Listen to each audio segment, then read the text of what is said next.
Bangladesh is targeting ISKCON and also labeled it as a threat. But why Bangladesh government suddenly trying to ban this ISKCON? What really is happening in Bangladesh? The same ISKCON that was never been involved in any kind of violence is now being accused as dangerous. Dangerous for whom? To peace? To justice? Or to the people who are trying to silence them? Please watch this video till the end because the truth is deserved to be seen no matter how uncomfortable it is. Bangladesh में हिंदुओं पर हो रहे जुल्मों के खिलाफ Dhaka district in neighboring Bangladesh.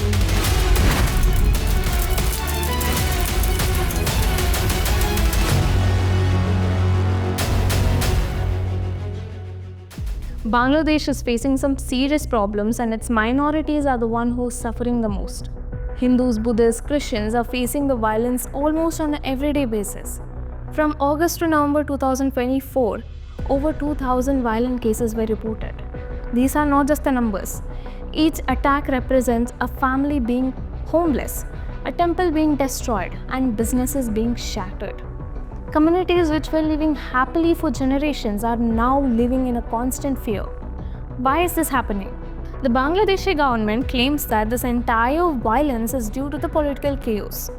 This is linked to the corruption scandal which involves Sheikh Hasina's leadership. But the real question is, why aren't they protecting their own minorities? Instead of stopping this protest, they're literally ignoring it. And instead of taking the responsibility, they are blaming it on India, accusing that we are exaggerating the situation. On October 25th, minorities in Bangladesh organized a peaceful rally to ask for their rights and protection. Instead of listening to their concerns, the government took a harsh action. Why? Because someone has raised this saffron flag right above the Bangladesh's national flag. And due to this, 19 minority leaders were charged with treason. Respecting national symbols are very important, but shouldn't protecting people's life and ensuring their safety be your first priority? The government reacted so quickly upon this flag issue, but did nothing to address this violence on minorities that is happening on everyday basis.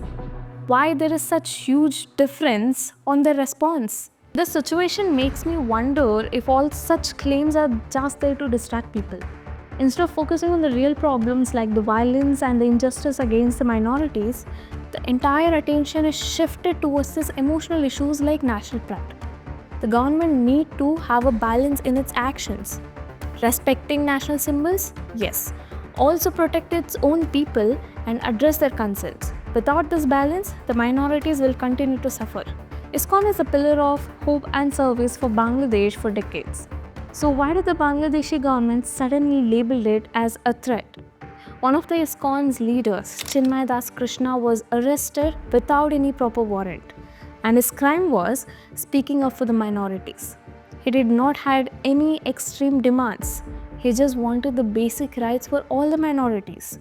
Yet, all these concerns were ignored by the government and they decided to silence the ISKCON and all their leaders. When all such violences are happening right at our doorstep, can India afford to just watch?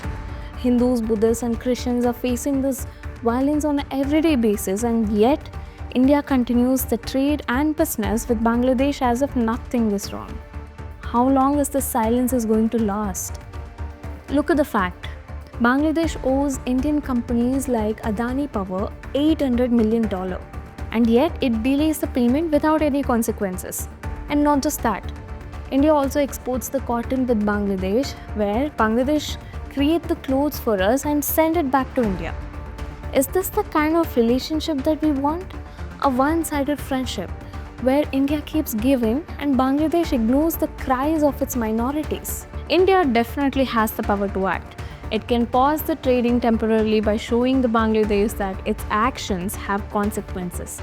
It can also raise this issue in the international forums like United Nations and ensure all the global community are aware of the sufferings of minorities in Bangladesh.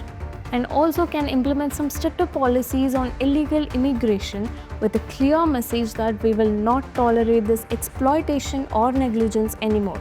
Friendship works both ways. If Bangladesh expects trade, support and partnership from India, then they must protect their dignity and the safety of their minorities. India can't stay silent now. It's time to take a stand for the justice. When incidents like this occur, people tend to blame it on a particular community or a religion. But the truth is far deeper. The real culprit, or the one who are manipulating this entire situation to create the chaos and the division among the people for their own gain. We must clearly understand one thing. Religion itself does not promote any violence. So instead of blaming it on a particular faith or a community, we need to focus on those who are pulling the strings behind the scenes. These are the people who are benefiting from creating such divisions. What's happening in Bangladesh right now is really not fair. And this is not just Bangladesh problem, it's a regional issue. When minorities are oppressed, it threatens the peace and the stability across the border. And if we ignore it now, the consequences will go far beyond the Bangladesh. And this is why your voice matters. Speak up, share this message, and also let's spread the awareness together. We'll also raise our voice against the real culprit, the one who's creating all this chaos. Let's focus on the justice and not blame. For more such interesting unfiltered talks and topics, please subscribe to our channel. And what are your thoughts on this? Please do let me know in the comments below. I would love to read it.